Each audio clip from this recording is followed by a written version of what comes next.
কলকাতার বুকত রাজবংশী ছাত্রছাত্রীরার বাদে স্বল্প খরচে থাকা আর খাবার একটা উত্তম ঠিকানা পঞ্চানন ভবন।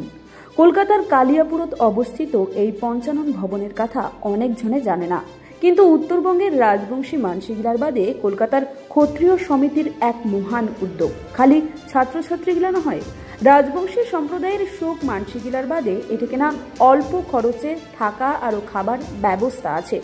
বিশেষ করে যেই সব ছাত্রছাত্রীগুলা উচ্চশিক্ষার বাদে কলকাতার কোনো বিশ্ববিদ্যালয়ের পরিবার যায় বা চাকরির ক্ষেত্রত নানান কারণে কলকাতার যান, উমাল্লার বাদে উত্তম একটা ঠিকানা পঞ্চানন ভবন। কলকাতার মতো জায়গার এত কম খরচে থাকা খাওয়া আজিকার দিনত সত্যি অবাক করার মতন।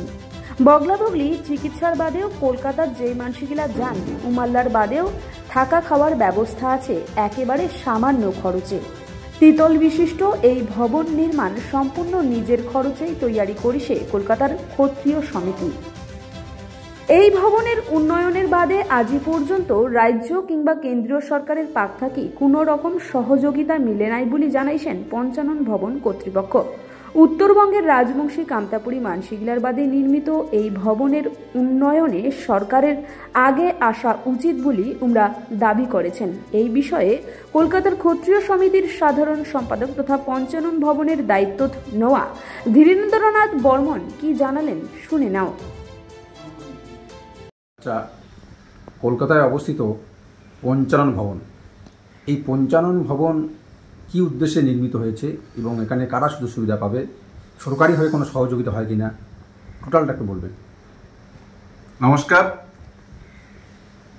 এই পঞ্চানন ভবন নির্মিত হয়েছে, আমাদের রেজিস্ট্রেশন হয়েছে সোসাইটি রেজিস্ট্রেশন অ্যাক্টে 1990 সালে। 1990 সাল থেকে কলকাতায় উত্তরবঙ্গের যে সমস্ত রাজবংশী মানুষ বিভিন্ন পেশায় চাকরি করেন বা ব্যবসা করেন, তারা আমরা মিলিতভাবে একটা কলকাতা ক্ষত্রিয় সমিতি নামে সমিতি গঠন করি।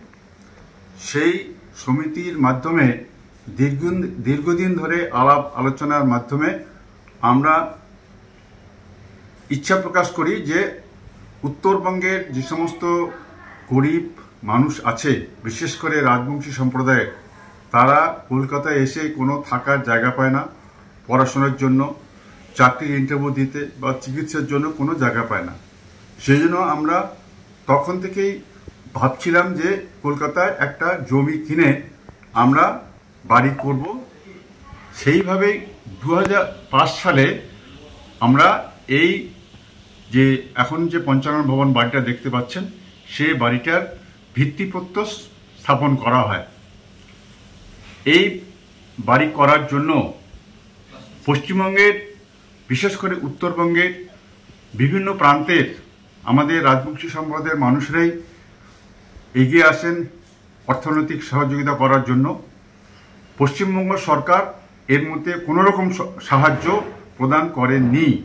পশ্চিমবঙ্গ রাজ্য সরকার বা কেন্দ্রীয় সরকারের কাছে আমরা বহু আবেদন নিবেদন করেছিলাম, কিন্তু এই উত্তরবঙ্গের তথাকথিত পিছিয়ে পড়া মানুষ, রাজবংশীদের কথা এনারা মুখে বলেন, রাজবংশী প্রিয়তা দেখান, পঞ্চানন বর্মার কথা বলেন, আদর্শবান লোক, কিন্তু তার আদর্শে নির্মিত এই পঞ্চানন ভবনের জন্য কোনো রকম অর্থনৈতিক সহযোগিতা করেননি। আমরা মানুষের কাছে হাত পেতেছি, মানুষের টাকায় এটা নির্মিত হয়েছে। তবে মাঝে আমার এক বন্ধু এবং ডক্টর সুখবিলাস বর্মার ছাত্র বানেশ আম্বারির শ্রী তারিণীকান্ত রায় এমপি ছিলেন রাজ্যসভার, তার কাছে আমরা দুবার আবেদন করে একবার 5 লাখ টাকা, একবার 7 লাখ টাকা পেয়েছি। তার অনুদানে অনেকটা কাজ আমরা এগোতে পেরেছি। মাত্র 7 আর 5 12 লাখ। আর এই বিল্ডিংটা করতে কত খরচ হয়েছে আপনারা নিজেরাই অনুমান করতে পারেন। এখন 3 তলা বাড়ি প্রায় কমপ্লিট হয়েছে। সুতরাং এই বাড়িটা করতে যত টাকা লেগেছে সমস্তই আমরা মানুষের কাছ থেকে, শুভাকাঙ্ক্ষী মানুষদের কাছ থেকে আদায় করে করেছি।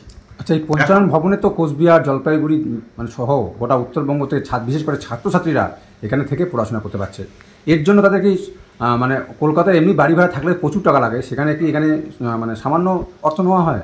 একদম একদম খুব সামান্য অর্থে আমরা এখন তো কুচবিহার, জলপাইগুড়ি, দার্জিলিং, রায়গঞ্জ, দিনাজপুর সমস্ত জায়গা থেকে যারা আসে রাজবংশী সম্প্রদায়ের ছেলে তাদেরকেও রাখি, এবং এদের বাইরেও আমাদের যদি কোনো রুম খালি থাকে তাহলে এখন ত্রিপুরা থেকে, বাংলাদেশ থেকে, পশ্চিমবঙ্গের বিভিন্ন প্রান্ত থেকে যারা আসছে যদি আমাদের রুম খালি থাকে তাদেরকেও আমরা এখানে রাখার ব্যবস্থা করছি। এই মুহূর্তে পঞ্চানন ভবনে বাংলাদেশের এবং ত্রিপুরার রুগীরা রয়েছেন, তারা ডায়ালিসিস বিভিন্ন রোগের চিকিৎসা করার জন্য এসছেন। আর ছাত্র যারা থাকে তাদের জন্য আমরা মাসিক হিসাবে মাত্র 1150 টাকা করে নিই। আচ্ছা, খুব কম, মাসিক হিসাবে 1150 টাকা নেই। আর যারা রুগী এবং অন্যান্য আত্মীয় স্বজন, তাদের আত্মীয় স্বজন এখানে থাকার জন্য আসে, তাদের জন্য রুম ভাড়া মাত্র 300 টাকা মাসে নিই। সেই 300 টাকায় পরিবারের যদি 3 জন 4 জন লোক থাকে তারা সবাই একটা রুমে থাকতে পারে। এই সুযোগ সুবিধা পাওয়ার জন্যই আমাদের এখানে রাজবংশী বাদেও প্রচুর লোকজন আসছে, অরাজবংশীও আসছে, তাদেরকেও আমরা থাকার জায়গা করে দিচ্ছি যদি আমাদের রুম খালি থাকে। এছাড়াও এই যে পয়সা নিচ্ছি, অনেক অনেক রুগী আসে যারা এখানে চিকিৎসা করার পরে যাওয়ার সময় বলছে আমাদের টাকা পয়সা সব চিকিৎসা করাতে শেষ হয়ে গেছে, কিছু দিতে পারছি না। আমরা তাদের বিনা পয়সায়ও অনেক সময় রাখি, তাদের কাছ থেকে আর পয়সা নিতে পারি না। আচ্ছা, এখানে থাকা এবং খাওয়া দুটোরও তো ব্যবস্থা আছে? থাকা খাওয়া দুটোরই ব্যবস্থা আছে, কিন্তু আমরা থাকার ব্যবস্থাটা করেছি। আর খাওয়ার ব্যবস্থাটা আমরা এখানে যে ছেলেরা থাকে, এখন 12 জন 13 জনের মতো ছাত্র রয়েছে, তাদেরকে আমরা প্রাথমিকভাবে একটা রান্নার জন্য যে সমস্ত জিনিস লাগে, বাসনপত্র, গ্যাস, সেগুলো আমরা কিনে দিয়েছি। এবং পরবর্তীতে ওরা প্রতি মাসে নিজেরাই মেস করে এটাকে চালায়। তার জন্য আমাদের কোনো রকম হেল্প আমরা করি না, বরঞ্চ আমরা ওদের বলেছি যে যদি কোনো রুগীর লোকজন আসে এখানে থাকতে, তাদের জন্য তোমরা খাওয়ার ব্যবস্থা করতে পারো, তাদের জন্য যে খরচটা হবে তোমরা তাদের কাছ থেকে নিয়ে নাও। এইভাবেই চলছে। সুতরাং যাদের রুগীর লোকজন যারা থাকে তারাও এখানে খেতে পাচ্ছে, সেই সুবিধাটা পাচ্ছে। তো এই পঞ্চানন ভবনটা কলকাতা কোন জায়গায় অবস্থিত একটু নির্দিষ্ট করে? এটা হচ্ছে eastern bypass, Prince Anwar Shah রোডে, স্টেট ব্যাংক কালিকাপুর ব্রাঞ্চের পেছনে। একদম পার্মানেন্ট জায়গা। এখান থেকে যাতায়াতের ব্যবস্থা খুব ভালো। এখান থেকে সমস্ত hospital, Ruby hospital, Desun hospital, আরেন্টক hospital, AMRI hospital, Medica hospital, Peerless hospital, সমস্ত হসপিটাল সমস্ত কাছাকাছি। আর এখন তো আমাদের এই ভবনে ইনস্টিটিউট, সুতরাং এখানে চিকিৎসা করানোর জন্য প্রচুর সুযোগ সুবিধা পাওয়া যায়। আচ্ছা, এই পঞ্চানন ভবনে বর্তমানে কতজন মানুষ দায়িত্বে রয়েছেন আপনি? এখন আমাদের কমিটিতে আমরা 21 জন আছি, এক্সিকিউটিভ কমিটিতে 21 জন আছি, কিন্তু এই 21 জন তো সবসময় আসতে পারে না। আমি এই ভবনের কাছাকাছি থাকি।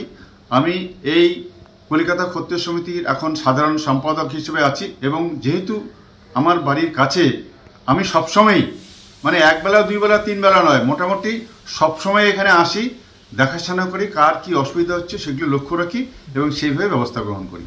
আপনার নাম? আমার নাম ধীরেন্দ্রনাথ বর্মা। পঞ্চানন ভবনের কোন দায়িত্বে আছেন? আমি পঞ্চানন ভবনের ওই তো কলিকাতা ক্ষত্রিয় সাধারণ সম্পাদক হিসেবে আছি, এবং পঞ্চানন ভবনটা দেখারও আমার দায়িত্ব রয়েছে। ধন্যবাদ।